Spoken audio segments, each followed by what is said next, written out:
Nesta tarde, nós vamos falar sobre o treinamento dos treinamentos da mente humana, gestão da emoção, porque nós vamos abordar fenômenos que estão ligados à última fronteira da ciência, ou seja, ao processo de construção de pensamentos, ao processo de gerenciamento do estresse e aos fenômenos fundamentais que nos tornam a única espécie que pensa e tem consciência que pensa em meio a mais de 10 milhões de espécies.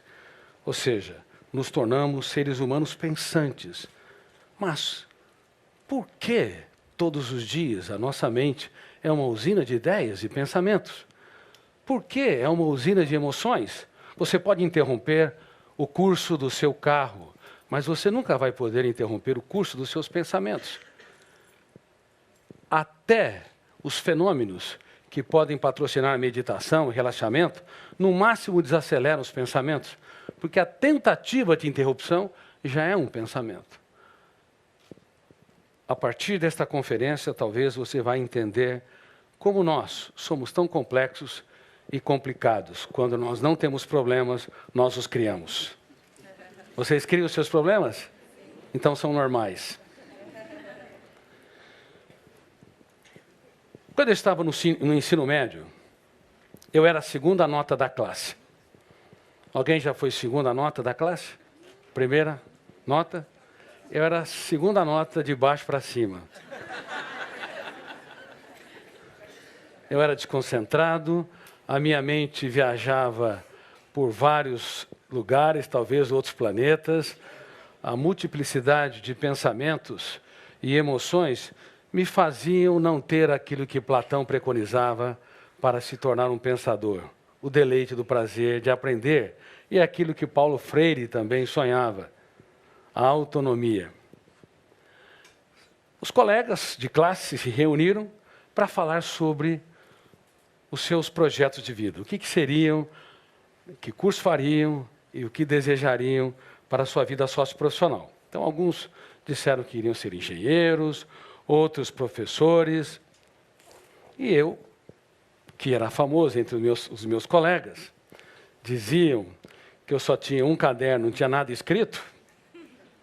Eu disse que queria ser um médico e um cientista. Silêncio geral. Depois vieram os deboches. Aí eu entendi uma das primeiras ferramentas de gestão da emoção. As mais importantes decisões de um ser humano são de foro íntimo. Não espere apoio da plateia. Porque se o teu eu não ser o protagonista, ainda que múltiplas pessoas te apoiem, você não vai conseguir atingir as suas principais metas.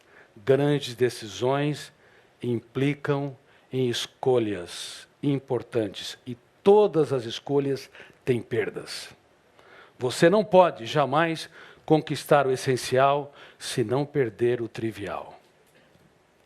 Eu comecei a estudar 12 a 14 horas por dia e entrei na faculdade para espanto de todos. E na faculdade eu não conseguia ser um aluno comum.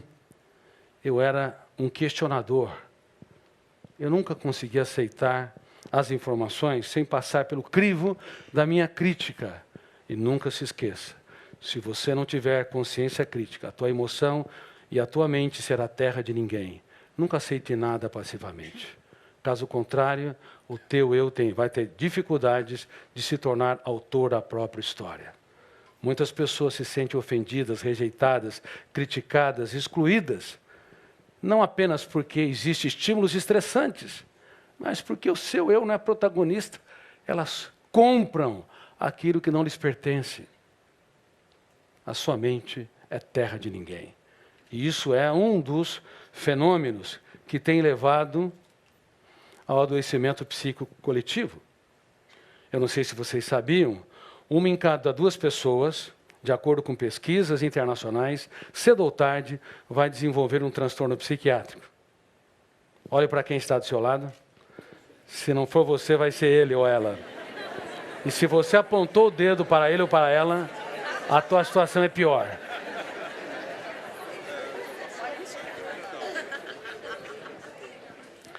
Mas vocês estão aqui para não ser nenhum dos dois, para usar técnicas ou ferramentas de gestão da emoção para que você aprenda a escrever os capítulos mais importantes da sua história nos momentos mais difíceis da sua vida. Eu tenho dito em mais de 70 países que eu sou publicado que as sociedades modernas se converteram num manicômio global. O normal é ser estressado, irritadiço, tenso e ansioso. O anormal é ser tranquilo, sereno, fazer da vida um espetáculo único e imperdível. Queridos amigos, quando estava na faculdade, eu que era um jovem sociável, vários amigos, gostava de festas e jantares, fui abarcado pelo último estágio da dor humana, uma depressão do 2º para o 3º ano.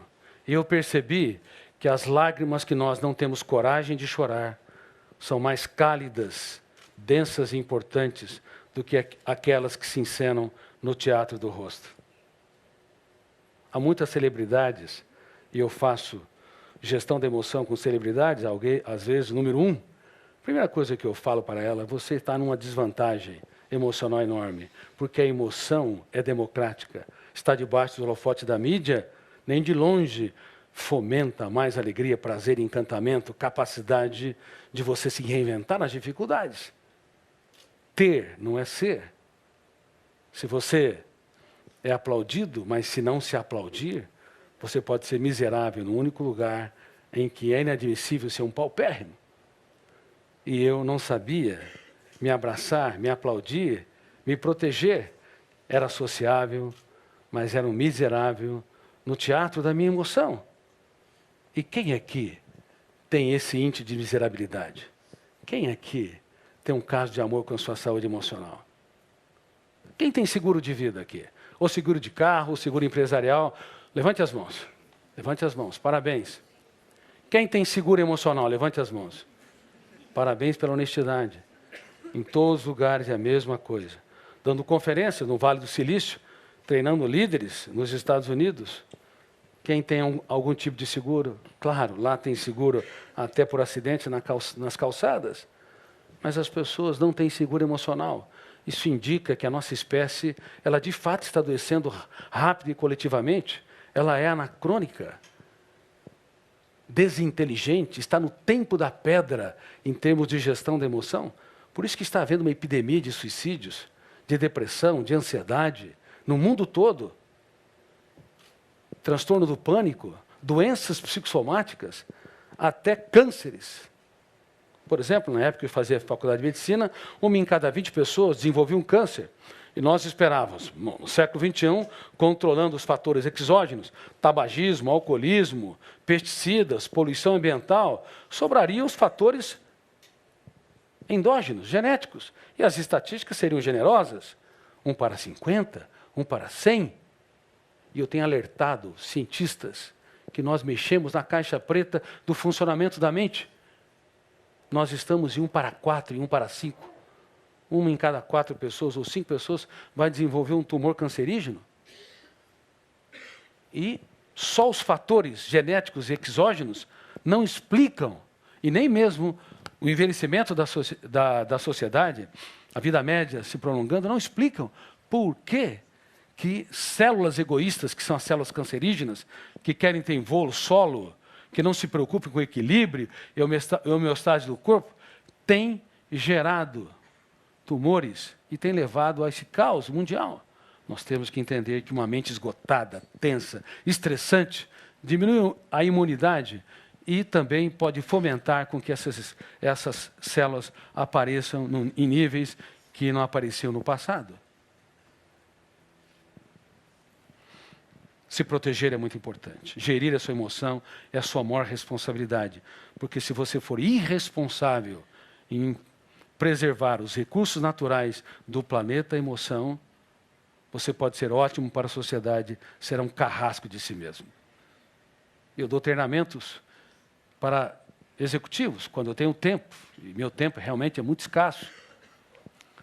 Mas muitos executivos dirigem empresas com milhares de profissionais, mas não aprenderam a dirigir a única empresa que não pode falir a mente humana.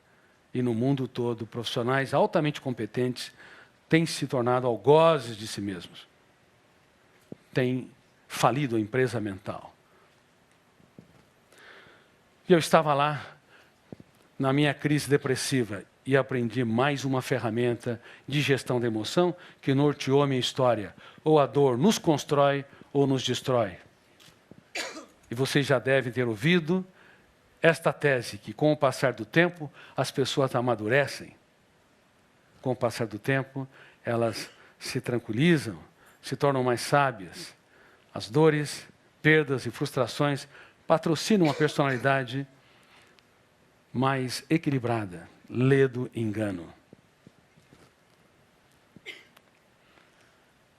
Se o nosso eu não aprender a proteger a nossa emoção, é muito fácil as nossas dores serem registradas como janelas traumáticas ou killer, asfixiando o prazer de viver.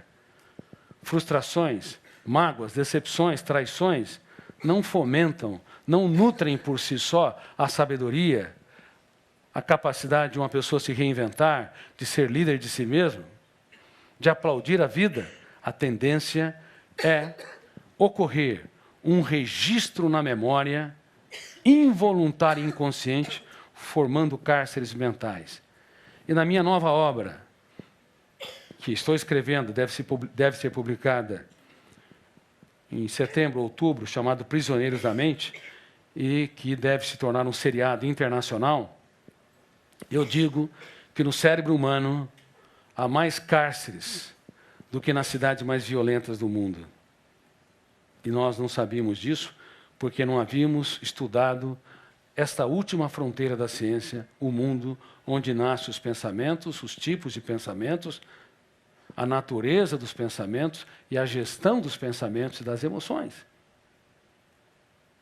Freud, Piaget, Vygotsky, Kant, Arthur Schopenhauer, Sartre, Nietzsche, Merleau-Ponty, os grandes pensadores, brilhantes pensadores, usaram o pensamento pronto para produzir as suas teorias, mas não tiveram oportunidade de estudar o próprio pensamento, o que causou uma lacuna enorme na atualidade para desenvolver tanto a inteligência global como para desenvolver relações saudáveis, quanto para proteger a emoção humana. Hoje nós esperamos as pessoas adoecerem para depois tratá-las, o que é uma injustiça dantesca. Desenvolver uma síndrome do pânico atroz para depois tratá-la, uma crise depressiva, um transtorno alimentar como a bulimia, anorexia. Bulimia é um comer compulsivo, depois provoca-se vômito para tentar aliviar o sentimento de culpa por esse comer compulsivo. E a anorexia, patrocinada por uma distorção da autoimagem, pessoas com 30 quilos, com 1,60 m ou 70 de altura, a pele e ossos. Você pergunta, por que não come? Porque estou obesa. É uma distorção da autoimagem, são janelas traumáticas, são cárceres mentais que sequestram o eu, que representa a capacidade de escolha, a autodeterminação, sequestram no único lugar que ele deveria ser livre. E 3% da sociedade, no Brasil, cerca de 6 milhões de pessoas, pelo menos, apresentam transtornos alimentares. E há cerca de 70 milhões no mundo, um número maior do que aqueles que perderam suas vidas na Segunda Grande Guerra Mundial. E quase ninguém fala sobre isso. Sem falar da vigorexia, aquelas pessoas que têm complexo de inferioridade, uma autoestima fragmentada, um eu que não é líder de si mesmo, e tomam anabolizantes e malham nas academias sem nenhum controle para ter uma musculatura avantajada, tentando neutralizar os seus complexos. Queridos amigos, nós precisamos entender quem somos. Precisamos entender os bastidores da mente, minimamente. Por isso, com muita humildade, vocês estão aqui num treinamento dos treinamentos, e eu estou encarando cada um de vocês, não como meu espectador, mas como meus alunos. Aceitam? Ou querem ser espectadores passivos? Mais uma conferência de motivação. As minhas conferências não são de motivação. Elas são divulgação científica. Eu exijo muito que meus alunos penetrem em camadas mais profundas da sua própria mente para que eles nunca mais sejam os mesmos, desde que façam esse treinamento. Bom, se são meus alunos, eu sou um professor sério. Vou provocá-los durante todo o processo, como já estou fazendo. E provoco mais uma vez. Quem já escreveu a sua biografia aqui? Levante as mãos. Não? Errado. Todos vocês escreveram a sua biografia? Uma biografia não autorizada? Nas páginas do seu cérebro? Não sabíamos disso, porque não havíamos pesquisado que o registro na memória é automático e involuntário. Cada pensamento lúcido, você produz pensamento lúcido? É registrado. Cada pensamento estúpido, vocês o produzem? Quem é que faz o velório antes do tempo? Levante as mãos. Ou sofre por antecipação? Levante as mãos. Quantos pensamentos estúpidos? Claro, pensar no futuro é importante para você estabelecer estratégias para resolver seus problemas. Mas sofrer pelo futuro é uma atrocidade, é uma autoatrocidade que pessoas do mundo todo cometem. Aonde eu dou conferência? Na Sérvia, na Romênia, na Europa Oriental. Sérvia e Romênia estão lá, na Europa Ocidental, na América do Norte, na América Latina. Um ser humano cujo eu não aprendeu a ter um caso de amor com a sua saúde mental, a proteger a empresa chamada mente humana, a dirigir o veículo, a aeronave psíquica, o eu, nessa educação clássica cartesiana. E quando eu falo educação clássica cartesiana, não estou envolvendo apenas o ensino fundamental, médio, universidade do Brasil, bem como pós-graduação, estou falando de toda a educação clássica do mundo. Ela está doente, formando pessoas doentes para uma sociedade doente.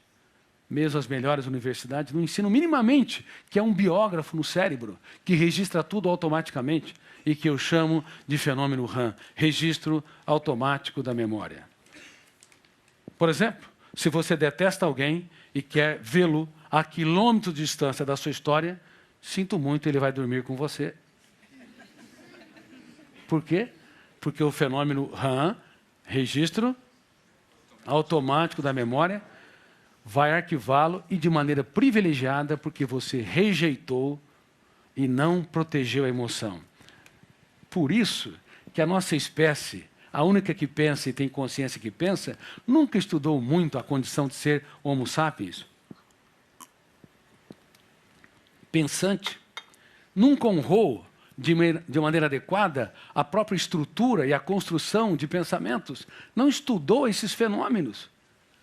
Não sabíamos que rejeitar uma pessoa, rejeitar uma ofensa, rejeitar um estímulo estressante, ou negar um problema, ou tentar se distrair, não resolve, porque o biógrafo, o fenômeno RAM, ele registra automaticamente. E toda rejeição aumenta o volume de tensão. E quando há um nível de tensão elevado, o registro é privilegiado, formando mais cárceres mentais, ou janelas killers. Eu estava lá usando a minha dor, não para me destruir, não para formar mais janelas killers, mas para formar janelas saudáveis, light. E eu começava na faculdade de medicina, me questionando: como penso? Por que não sou líder de mim mesmo? O que é o pensamento? Por que dirijo carros, mas não dirijo minimamente a minha mente? Nada garante que uma pessoa sociável, que gosta de festas, tem muitos amigos, que é relaxada, bem-humorada, não passe pelo caos, cedo ou tarde na sua vida. Não só as pessoas tímidas, fechadas, sequestradas em si mesmas, até pessoas invejáveis socialmente. Porque as técnicas de proteção são débeis que nós utilizamos quando passamos por acidentes psíquicos. Vocês estão começando a entender? Ótimo, excelente. E quanto mais eu desenvolvi a arte da pergunta, mais questionamento, mais eu ficava em dúvida. E a dúvida é o princípio da sabedoria na produção de conhecimentos. Se você amar a convicção, as certezas, as respostas rápidas, você vai asfixiar sua capacidade como construtor de novas ideias, como criador de novos conhecimentos. Você não vai trazer respostas inteligentes nas situações estressantes. Um dos maiores problemas do Homo sapiens para formar mentes brilhantes, profissionais altamente excelentes, é o vício que nós temos por respostas rápidas. É a necessidade neurótica de querer dar respostas para tudo, sem aprender a lidar com a solidão criativa. A solidão é importante. A insegurança é importante no processo de produção de conhecimento. Senão você levanta do mesmo jeito, reclama da mesma maneira.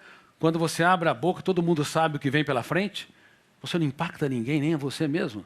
Trabalha do mesmo modo. Não contribui como uma empresa, não contribui para dar soluções para os problemas, nem se antecipa aos problemas.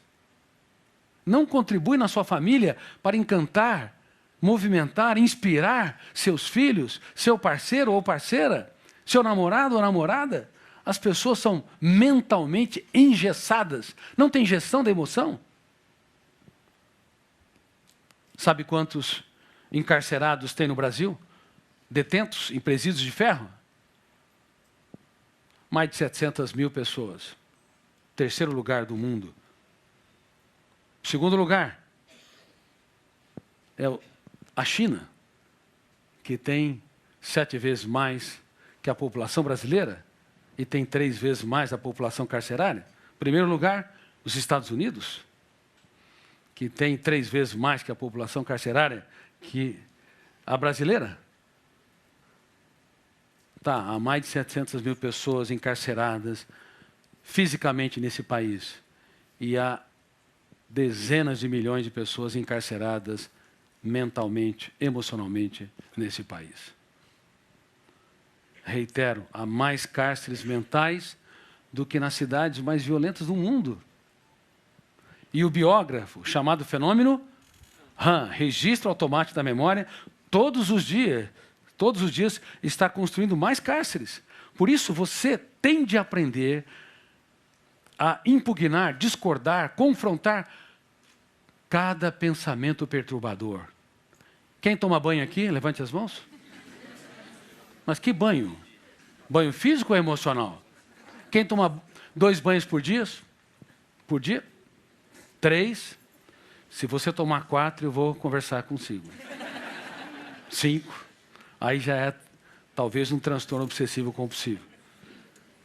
Nessa minha trajetória como profissional de saúde mental, eu fiz mais de 20 mil sessões de psicoterapia e atendimentos psiquiátricos e considerava cada paciente meu não mais um doente ou mais um diagnóstico, mas um ser humano único no teatro da existência. Um mundo a ser explorado, potenciais incríveis que estavam embotados. Por isso, quando passava na mão de vários profissionais de psiquiatria e psicologia, 5, 10, 20 anos, eu me animava intensamente de levar esse paciente a ser autor da própria história, a não submeter a seus cárceres mentais. Não importa se ele teve uma vida arrastada, uma doença cronificada. É possível ser autor, é possível ser protagonista, é possível dirigir o script.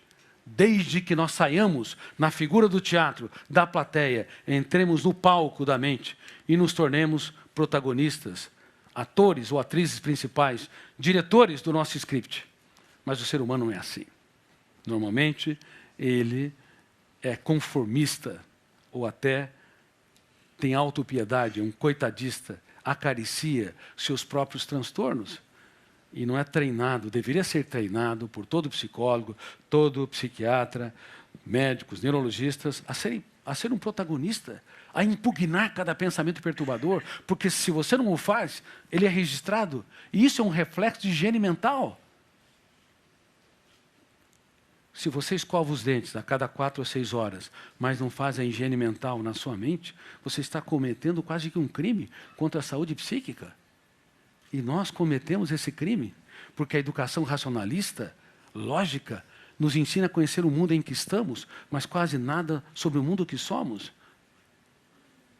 Nos ensina a fazer higiene removendo poeiras, lavando as mãos, para não contaminar-se com bactérias, com vírus, mas a nossa mente está cheia de germes.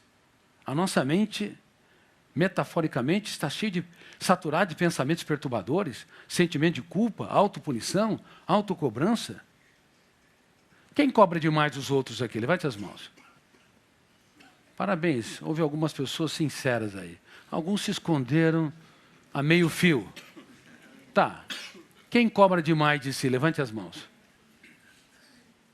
Muito bem, a grande maioria. Então recitem comigo. Quem cobra de si ou dos outros, em excesso, está apto para trabalhar num banco. Mas não para ter uma bela história de amor. Porque se você cobra demais, você aciona o biógrafo inconsciente, chamado fenômeno registro automático da memória.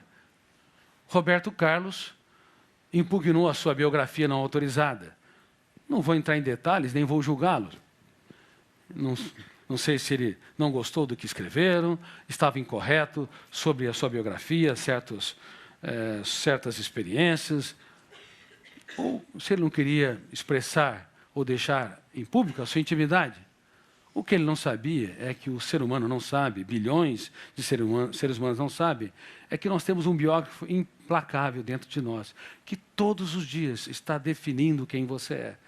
Se você é impulsivo, você não é impulsivo porque teu eu quer. Você é impulsivo, você reage pelo fenômeno bateu, levou, você é intolerante às contrariedades, porque você biografou tantas vezes a reatividade que você espontaneamente, mesmo não querendo, expressa impulsividade. Impulsividade. E as pessoas impulsivas, às vezes são muito inteligentes, mas causam um desastre nas relações interpessoais, porque não tem autocontrole. Tem pessoas que me dizem, Dr. Cury, eu sou uma pessoa muito honesta, tudo que vem na minha mente eu falo, sou transparente. Claro, você é desequilibrado.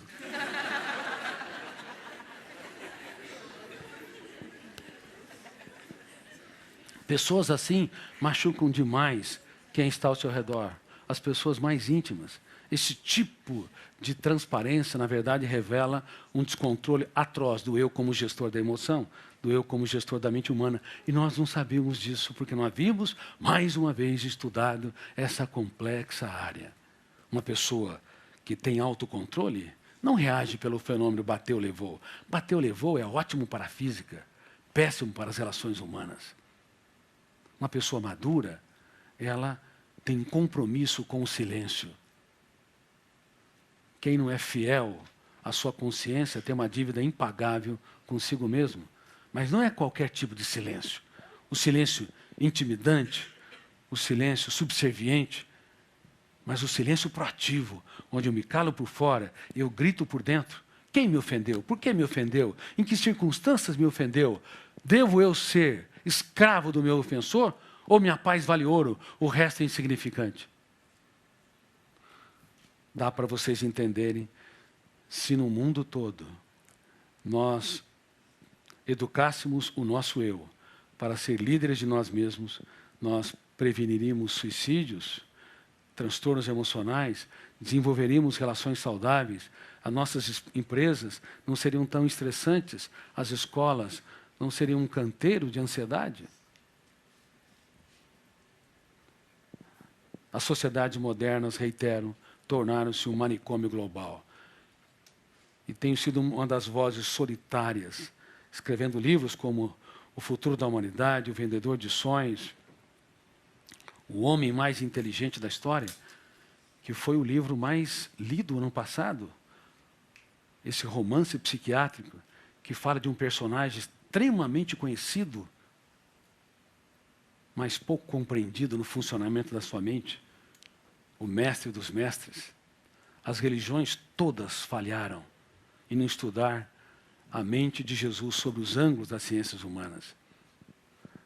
As universidades e as ciências como psicologia, a psiquiatria, a sociologia, a psicopedagogia, também falharam de maneira atroz, porque se intimidaram em não pesquisar a mente de um homem que escolheu 12 alunos que só lhe davam dores de cabeça.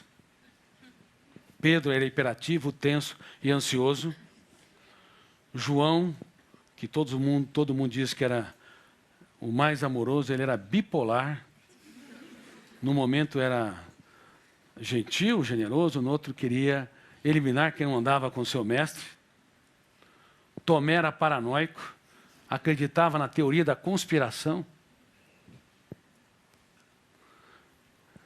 Mateus, se estivesse nos dias de hoje, talvez seria pego pela Lava Jato. E o melhor deles era Judas Iscariotes.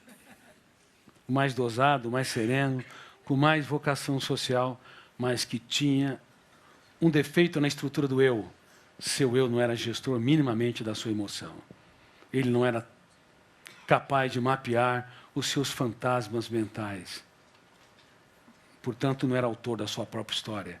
E uma pessoa que não mapeia a sua irritabilidade, a sua intolerância, a sua infantilidade, os seus medos, enfim, os seus conflitos, os levam para os seus túmulos. As pessoas que não mapeiam, não têm coragem de penetrar em camadas mais profundas da sua personalidade, preservam os seus cárceres mentais, suas janelas killers, ficam intocáveis.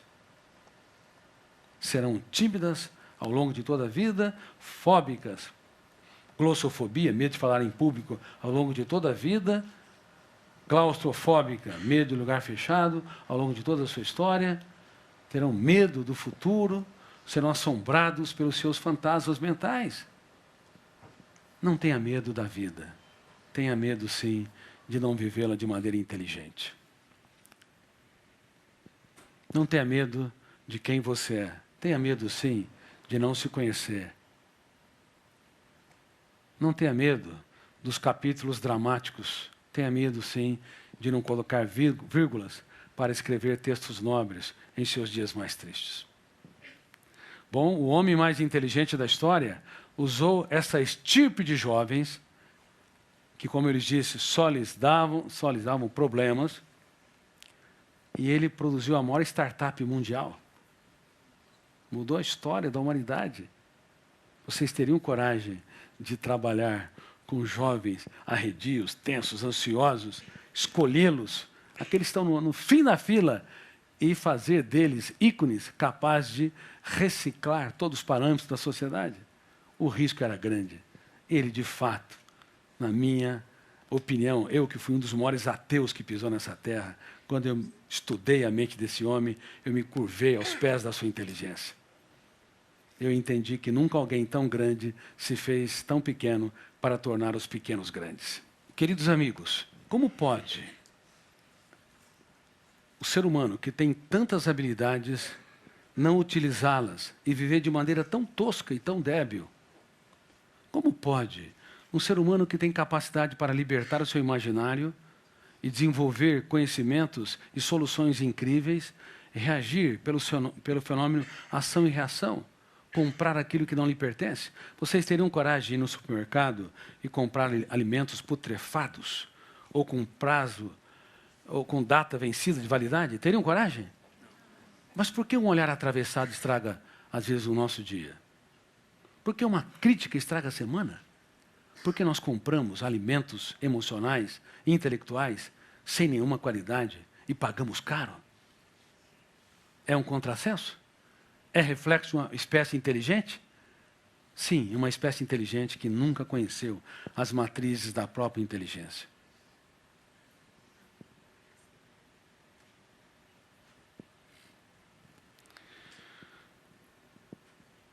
Quando eu estava no 4º ano, já tinha algumas centenas de páginas escritas. Aí levei a minha namorada, era muito duro, não tinha dinheiro, para tomar um suco.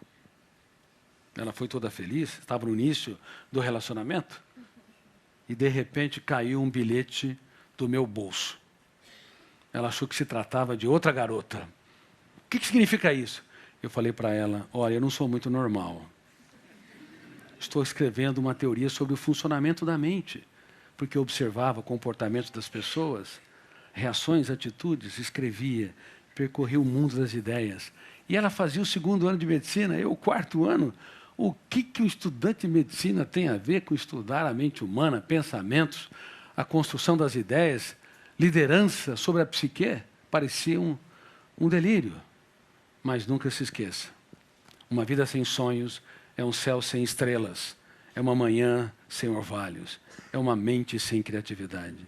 Sem sonhos, nos tornamos zumbis psíquicos. Vivemos porque estamos vivos. Muitas pessoas se deprimem, se angustiam, desenvolvem vazios existenciais ou sofrem de maneira atroz pelo futuro porque não conseguem usar a construção de pensamentos para ter projetos de vida. Eu vou dar uma lição muito importante para vocês aqui. A educação mundial, em todas as formações, desde a medicina, a psicologia, a engenharia, o direito, ela usa um tipo de pensamento chamado dialético para promover o processo educacional. O dialético copia os símbolos da língua. Você fala em português, outros falam em chinês, inglês, e as crianças surdas na linguagem Libras têm que ter o uso dos símbolos para patrocinar o pensamento mais lógico. Só que nós não sabíamos, agora nós sabemos, que é um outro tipo de pensamento, e eu estudei isso sistematicamente, que é muito mais complexo que o pensamento dialético. É o antidialético, é rebelde aos símbolos. E nenhum dos dois pensamentos podem ser controlados. Como ele disse, existe uma construção contínua de ideias, de imagens mentais, de pensamentos. Cada pensamento é construído, desconstruído e se torna outro pensamento que é destruído, reconstruído. Cada emoção, por mais que se ganhe o Oscar, por exemplo, um Grammy, não importa, você tem alegria, prazer por alguns minutos ou horas, daqui a pouco a emoção prazerosa se desconstrói e se transforma numa experiência de ansiedade ou de contentamento e apreensão. É ininterrupto o processo até quando nós dormimos. Por isso que nós sonhamos. Você, no máximo, pode dar direção inteligente, lúcida, gestão para os pensamentos e emoções, mas você não pode interromper. Agora eu te pergunto, uma criança, antes de entrar na escola, pergunta muito ou pouco? Muito. Porque qual pensamento ela liberta de maneira mais intensa? O dialético, o lógico ou o antidialético, imaginário? Qual? O antidialético. E depois que ela entra na escola, ela pergunta muito ou pouco? Com o passar do tempo, ela pergunta muito menos. Na universidade, a maioria dos alunos são calados. Uma pedagogia atroz, insana, quando deveria ser um debate de ideias. A educação intoxica, nos intoxica, intoxica os nossos filhos com o pensamento dialético. Agora, eu te pergunto, sofrer pelo futuro é um pensamento complexo ou não? Muito complexo, de extrema complexidade e sofisticação, porque você antecipa o futuro inexistente e asfixia o seu presente. Precisa de qual pensamento? O lógico dialético ou o antidialético imaginário para ser produzido? Vocês estão entendendo? A última fronteira do psiquismo humano. O sentimento de culpa, ele é um pensamento, ainda que produza dor, dialético ou antidialético? Antidialético é complexo. Você se culpar, se diminuir. Vocês acham que um dia um robô ou a inteligência artificial, por mais avançada que seja, desenvolverá sentimento de culpa? Nunca. Nunca. Todos estão fascinados com a inteligência artificial, mas nenhum computador, nenhum robô sentirá solidão, nenhum robô sentirá sentimento de culpa, nenhum robô terá necessidade de trocar experiências, passará por níveis de ansiedade, de autopunição, autocobrança. São atributos da nossa mente complexa e são patrocinadas em destaque pelo pensamento imaginário rebelde às convenções do conhecimento, à lógica ou ao pensamento antidialético. Eu quero te dizer, se você não aprender a gerir os pensamentos antidialéticos e imaginários para construir projetos de vida, você vai desenvolvê-lo para produzir os seus cárceres mentais. Há pessoas que têm todos os motivos para ser felizes, mas são tristes, são deprimidas, são angustiadas. Conhece pessoas assim? Elas sofrem por coisas que não aconteceram, se perturbam por problemas que só estão na mente delas.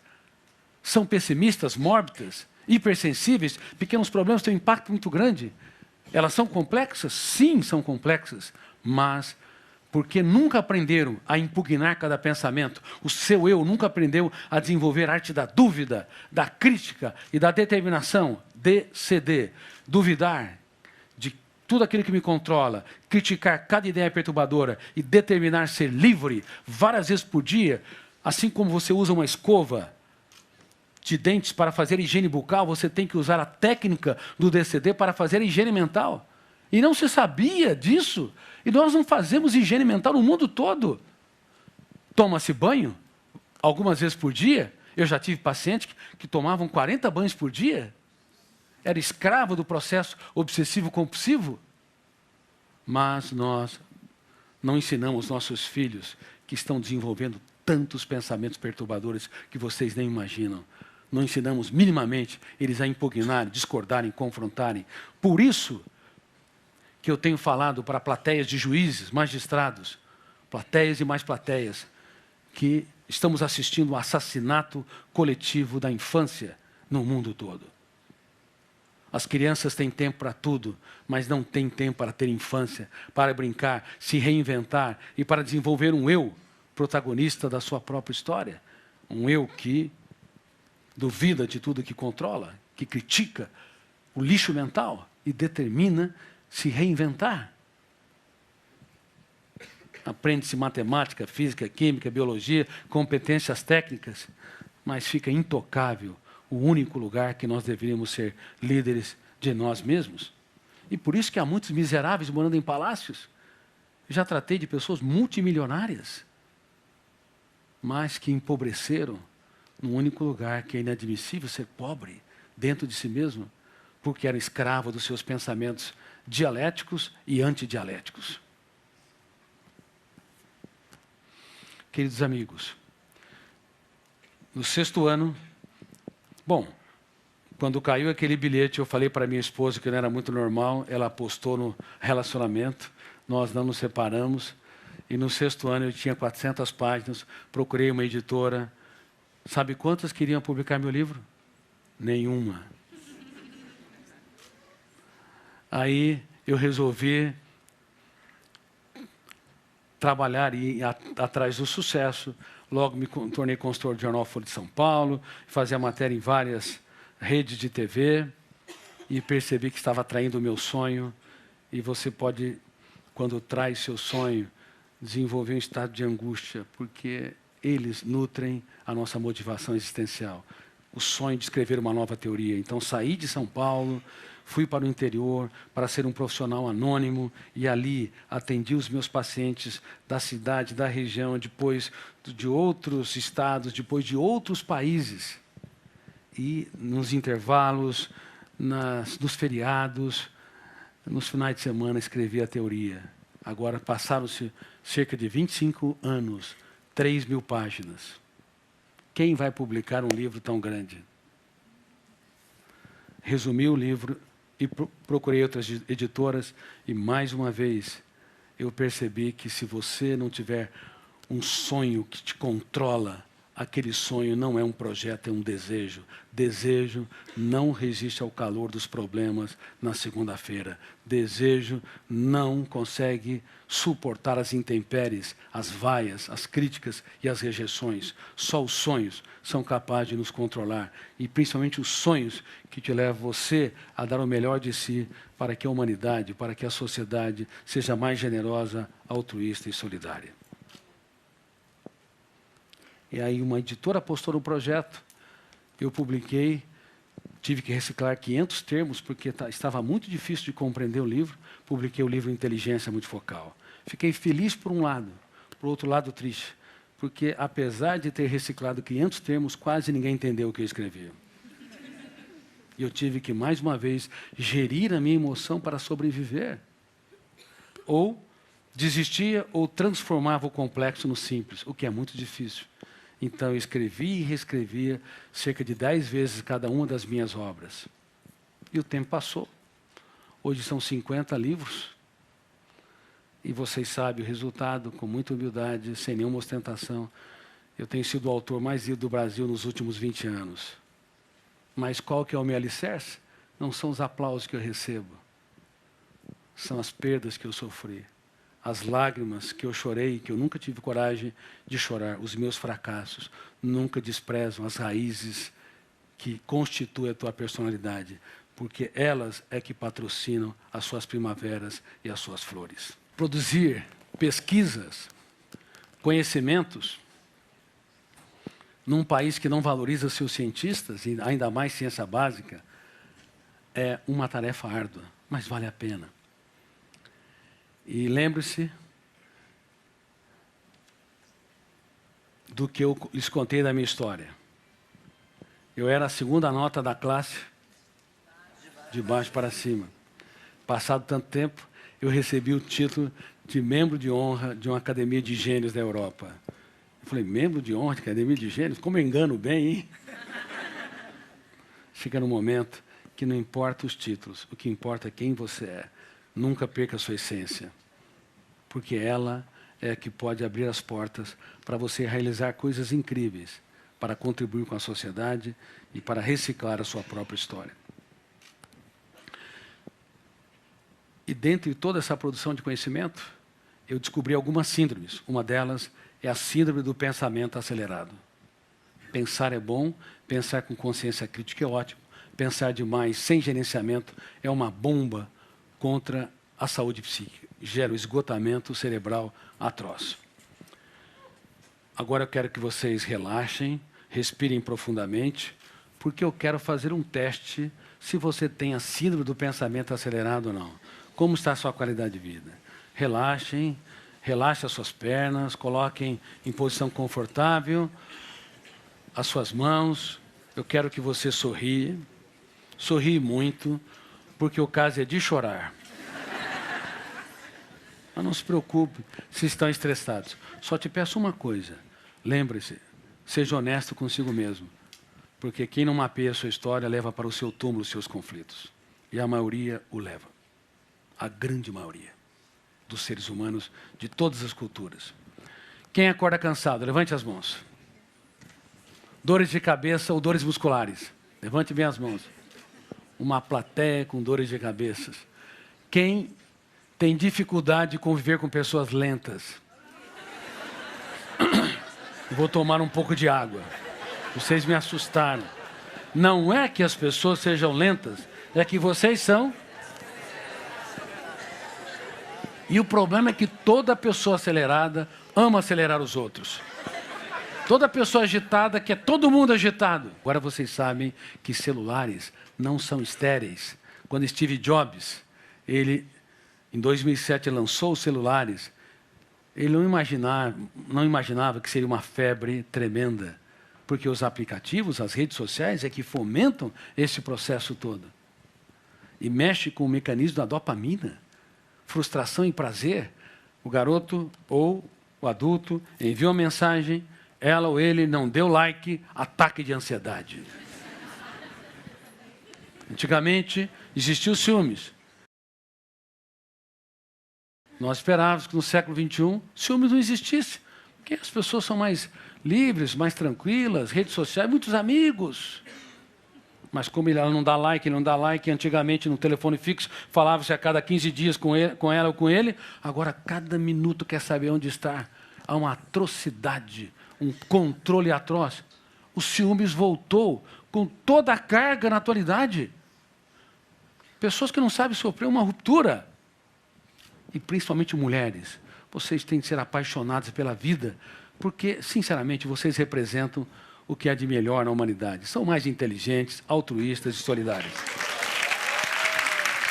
Mas inventaram o cartão de crédito. Brincadeira à parte, mas falando sério, nunca tente neutralizar a sua ansiedade através da compra, e muita gente o faz. Porque isso gera mais janelas traumáticas, killer, que mais encarcera o ser humano.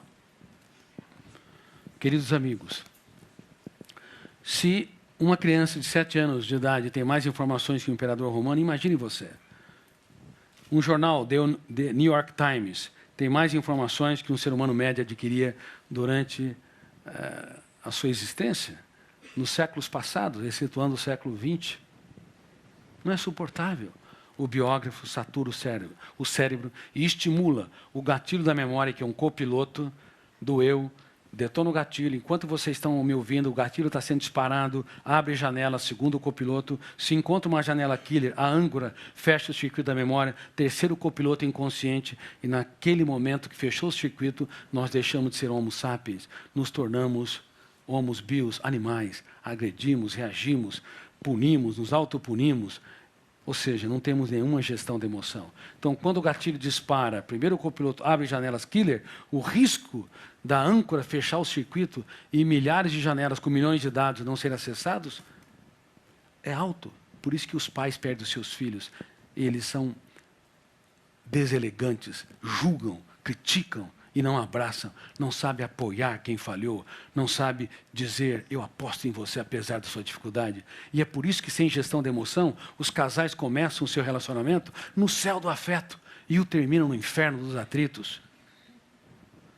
Vinícius de Moraes, na sua tese poética, disse que o amor seja eterno enquanto dure. Por isso que ele teve mais de 6 esposas. Se você confiar apenas na emoção para patrocinar um relacionamento estável, você não tem sustentabilidade. Porque o amor verdadeiro precisa de admiração. E a admiração precisa que você elogie mais e critique menos. Apoie os sonhos, não seja controlado pelos ciúmes. O amor exige que você dê liberdade para existir aprofundamento nas raízes. O amor exige que você se torne um inspirador de quem você ama, porque se você é um apontador de falhas, você é um construtor de janelas killer, que destrói quem você mais ama. As pessoas não sabem amar na sociedade. Elas amam com emoção, não amam com inteligência global, com gestão da emoção. E é mais fácil nutrir o amor do que se imagina, desde que o nosso eu pare com essa necessidade neurótica de criticar, apontar falha, de excluir e assim por diante. E começa a ser fã. Vocês devem ser fã, não de atores ou atrizes, não de cantores, ícones ou intelectuais, fã dos seus filhos, fã da sua parceira, do seu parceiro. Eles são nossas verdadeiras celebridades. É muito importante que se saiba disso. Mas as pessoas com as quais convivemos estão lá todos os dias e nós nunca as aplaudimos. Não somos ávidos a dizer, olha, eu sou apaixonado por você, parabéns, você é incrível. Não sabemos usar o biógrafo inconsciente a arquivar janelas, killers ou lights? Lights, saudáveis. E ainda queremos que o amor seja sustentável, é impossível. Nossa espécie, reitero, não sabe ter um amor inteligente. Bom, eu falei de uma série de sintomas indicando que vocês estão com a síndrome do pensamento acelerado. Mas um sintoma importante. Quem tem dificuldade de dormir aqui? Levante as mãos. Muita gente. Quem tem déficit de memória ou esquecimento? Eu vou ter que te internar. Bom, o déficit de memória na atualidade, falando mais sério, não é tanto um problema, é uma proteção do cérebro. O cérebro está protegendo você, bloqueia alguns campos da memória para que você pense menos, para que você não sofra por antecipação, não se autopune, não se cobre, para que você se relaxe. Por isso que nós esquecemos as pessoas, nome de pessoas, esquecemos certos eventos, certos detalhes. Da próxima vez que você estiver esquecido, não reclame, é teu cérebro tentando te proteger. E não procure um médico para esse esquecimento corriqueiro, porque ele deve estar esquecido também. Quais são os níveis da síndrome SPA? Vou falar rapidamente. Primeiro nível, aquela pessoa que pega o controle da TV, deixa todo mundo maluco. Segundo nível, é aquela pessoa que pega um jornal ou um livro, parece um excelente leitor, mas começa de trás para frente. Não tem paciência de seguir a rotina. Terceiro nível, é aquela pessoa que prepara suas férias 10 meses antes, porque as últimas férias não relaxou. Quarto nível é aquela pessoa que não vê a hora de se aposentar. Eu não aguento mais o meu ambiente de trabalho. Mas quando se aposenta, cai em depressão. Porque só sabe viver em tempos de batalha. Não sabe viver em tempo de paz. Tem paz por fora, mas a sua mente vive em guerras. Gatilho detona, abre janelas várias vezes, milhares de vezes por dia, produz pensamentos perturbadores, a âncora se instala, fecha o circuito da memória. É uma pessoa que não apenas agride quem está ao seu redor, mas é um carrasco de si mesmo, está sempre se agredindo, pessimista, não é alguém bem-humorado, que relaxa, que brinca com a existência, não sabe que a vida é dramaticamente breve para ser vivida e paradoxalmente longa para se errar. E erra consigo. Bom, eu vou encerrar minha conferência. Querem? Não. Eu vou falar mais 3 fenômenos vitais de gestão da emoção para que vocês construam relações saudáveis consigo e com os outros. Repita comigo: ser agradável, admirável e surpreendente. Quem que é agradável aqui? Levante as mãos. Parabéns. Tem alguns ousados aqui. Vamos ver se, ao término da minha exposição, alguém sobra. Até agora, em todos os lugares que eu dei conferência, ninguém conseguiu manter no score. Uma pessoa agradável não eleva o tom de voz quando alguém eleva o tom de voz. Ela é delicada. Ela é generosa. Uma pessoa... Tem alguém agradável aqui? Uma pessoa agradável... Diminuiu já uns 80%.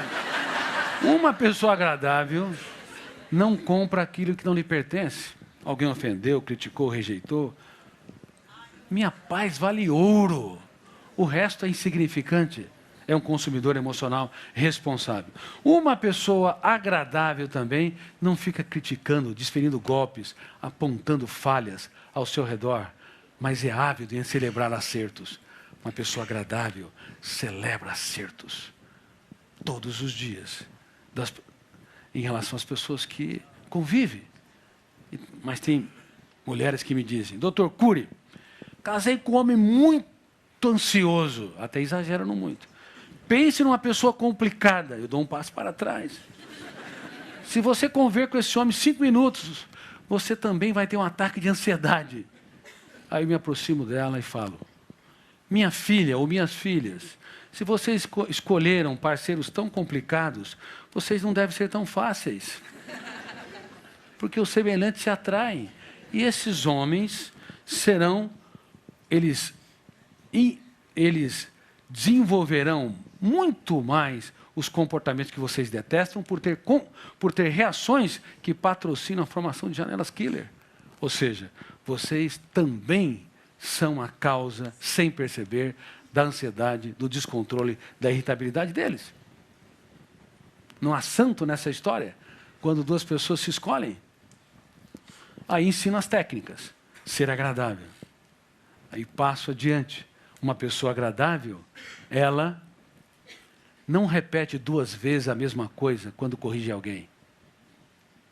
Eu nem vou perguntar aqui quem repete 2 vezes. Porque eu não encontrei uma pessoa que é plenamente equilibrada diante de determinadas pessoas teimosas. Quem já tentou mudar uma pessoa teimosa, que levante as mãos? Recitem comigo então. Ninguém muda ninguém. Eu tenho o poder de piorar os outros, mas não de mudá-los.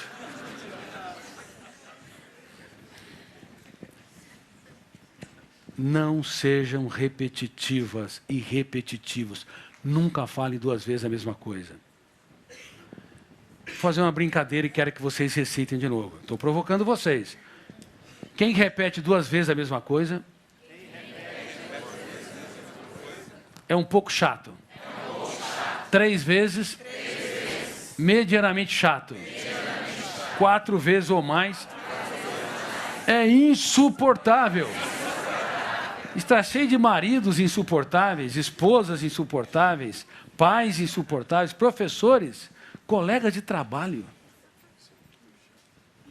Gente, nós temos que aprender a dançar a valsa da vida com a mente desengessada, libertar o pensamento mais complexo, o antidialético, para dar respostas inteligentes nas situações estressantes. Sejam agradáveis, porque se vocês tiverem essa agenda, vocês não causam admiração, vocês não impactam, vocês não inspiram. Tem alguém agradável aqui? Admirável. Uma pessoa admirável elogia 3 vezes quem ama, pelo menos por dia. Ah, mas ele não é... Meu filho é muito irritadiço, meu marido, meus colegas de trabalho são difíceis de conviver. Se você não for capaz de elogiá-los, é porque você é míope emocionalmente. Você não consegue enxergar comportamentos dignos de serem aplaudidos. E uma pessoa admirável dá risada da PIT. P-I-T. Picuinhas, irritabilidade e teimosia. Há um charme nos defeitos das pessoas que são suportáveis. Porque você tem defeitos, eu tenho defeitos. Relaxe mais. Não cobre dos outros aquilo que eles não podem dar. Isso é gestão da emoção. Se você sair fora, deixar de ser um apontador de falhas, ele vai registrar menos janelas traumáticas, ele vai ser mais livre, ele mesmo se recicla. E por fim, ser surpreendente. Eu falei para uma daquelas mulheres que dizem que seu marido é insuportável. Diga palavras nunca ditas. Por exemplo, faça uma festa de aniversário para ele, fora de data. Mas, doutor Cury, isso é incrível. Eu sei que é. Surpreenda esse homem. E aí, ela fez uma festa de aniversário e cantou os parabéns para aquele homem. E aquele homem não sabia o que estava ocorrendo.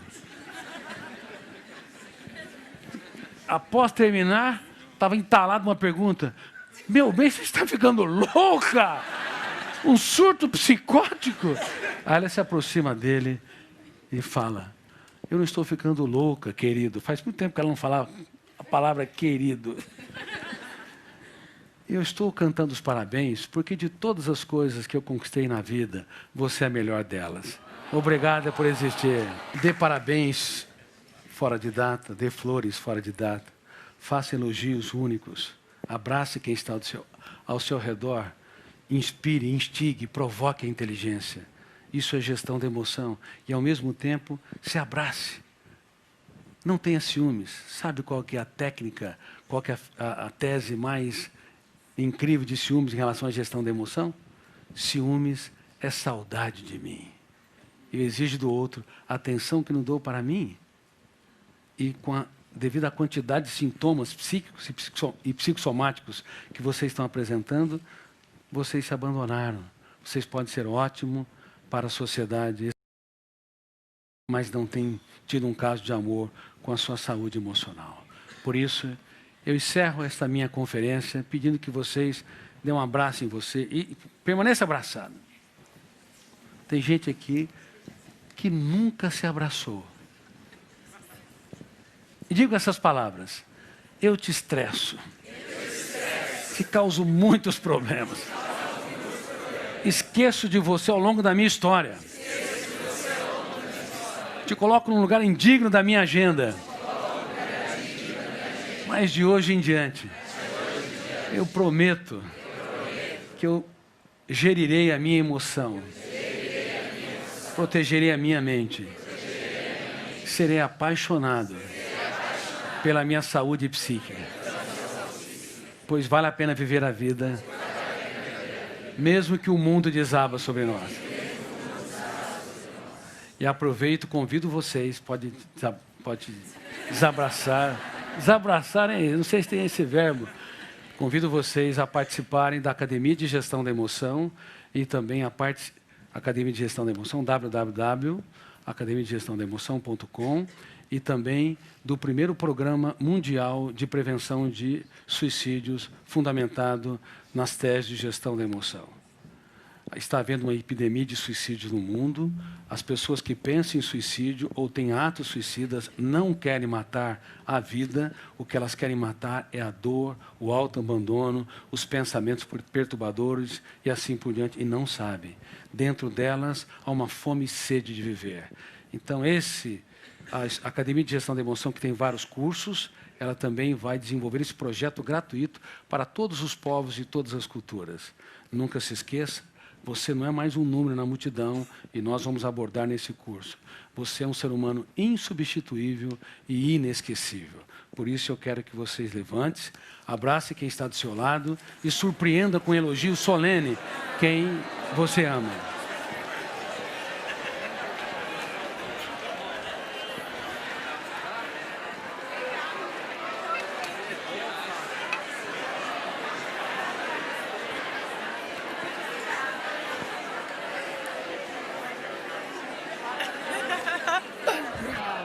Obrigado, você também.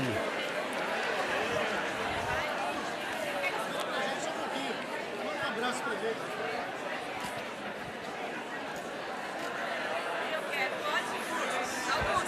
Que vocês sejam sonhadores. E se sonharem, não tenham medo de falhar. E se falharem, não tenham medo de chorar. E se chorarem, repensem as suas vidas. Mas nunca desistam de si mesmos, jamais. Lutem pelos seus sonhos e jamais desistam também das pessoas que vocês amam, porque são seres humanos únicos no teatro da existência. Muito obrigado por existirem.